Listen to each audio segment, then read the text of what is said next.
Hai Sobat Kata Cerita, sudah siap dengarkan cerita selanjutnya? Let's go! Bab 21. 1 minggu sudah atas kejadian yang menimpa Naina. Naina akan terlihat baik-baik saja di hadapan orang lain. Tapi saat ia sendiri, ia akan merasa jijik pada dirinya sendiri. Hingga saat tidur pun Naina masih suka gelisah dan berakhir dengan racauan yang menyayat hati Pak Iman dan Bu Umayyah.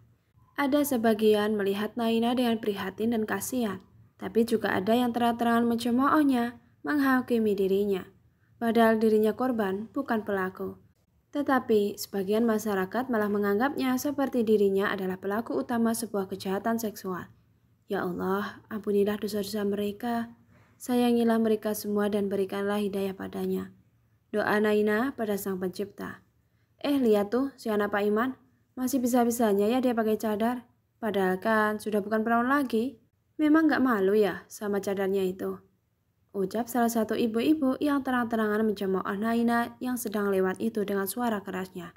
Iya ya, kasihan banget Pak Iman sama Bu Umayyah. Padahal kan mereka baik banget loh. Tapi timpal yang lain dengan sengaja menggantungkan kalimatnya. Naina yang mendengar itu pun tentu saja merasa kecil hati. Ia sedih dengan berita yang tidak benar dan tidak tanggung jawab itu. Tapi lagi-lagi yang bisa ia lakukan hanya bersabar saja dan berdoa semoga mereka cepat diberi kesadaran atas ucapan mereka semua. Kalau ucapan mereka itu menyakiti hati dan kedua orang tuanya juga. Sementara di sisi lain, Fatir saat ini sedang termenung di ruang kerjanya. Ia masih saja belum bisa melupakan mimpinya yang 3 hari ini terjadi padanya. Fatir yang sedang melamun itu sampai tak sadar bila salah satu karyawannya sedari tadi memanggilnya berulang kali. Pak Fatir? Panggil karyawan itu. Pak Fatir? Panggilnya sekali lagi.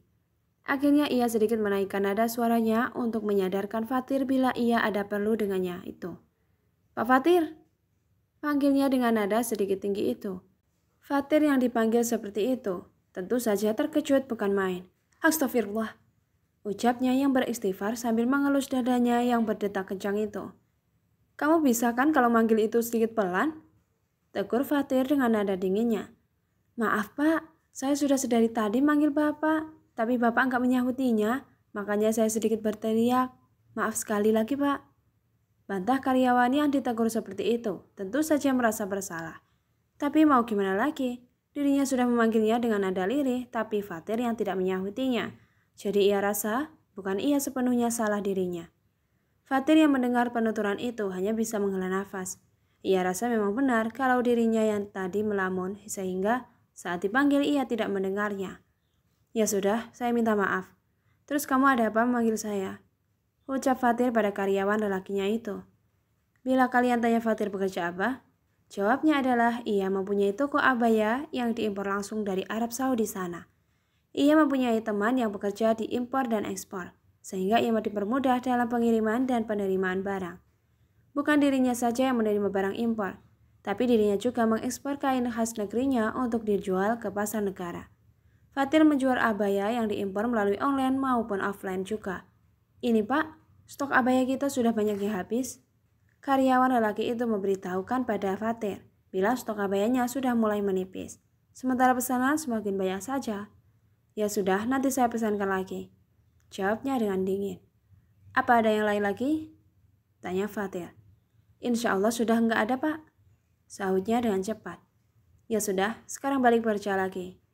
Titahnya.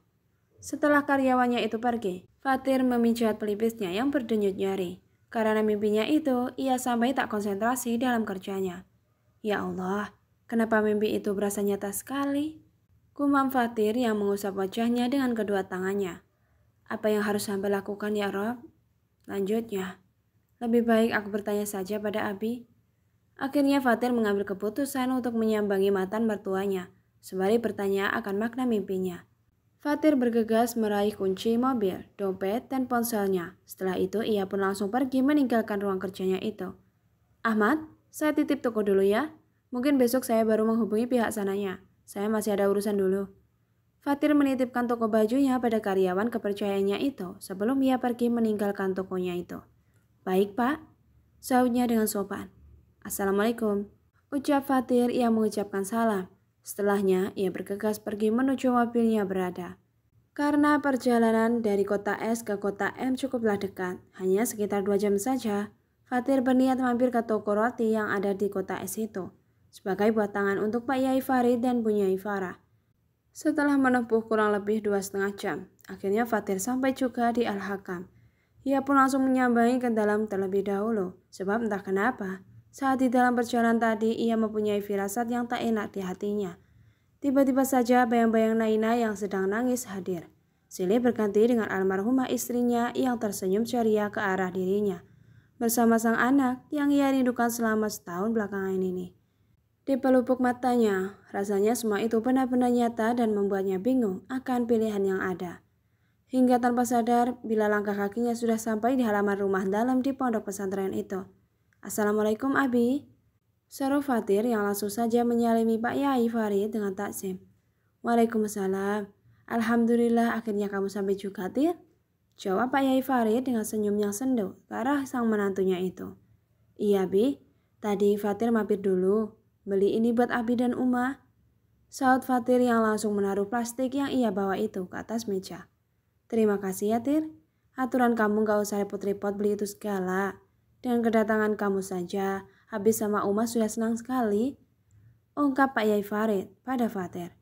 "Nggak repot kok, Bi," saut Farid yang tersenyum. "Maaf ya, Bi, baru bisa menyambangi Abi dan Uma sekarang, sebab toko sedang ramai-ramainya, jadi Fatir sedikit repot di sana," tuturnya lagi. "Alhamdulillah, kalau usaha yang kamu rintis dari 3 tahun yang lalu sudah berkembang dengan baik, Nak," sahut Pak Yai Farid yang merasa bangga pada menantunya itu. Ya, walaupun anaknya sudah pergi untuk selamanya, tapi ia tetap menganggap bila Fatir masih menjadi bagian dari keluarganya. "Alhamdulillah, Bi. Itu juga berkat doa dan saran Abi yang selama ini sabar dalam membimbing Fatir," ucap Fatir dengan merendah. Tak lama Bu Nyai Farah datang dari arah luar.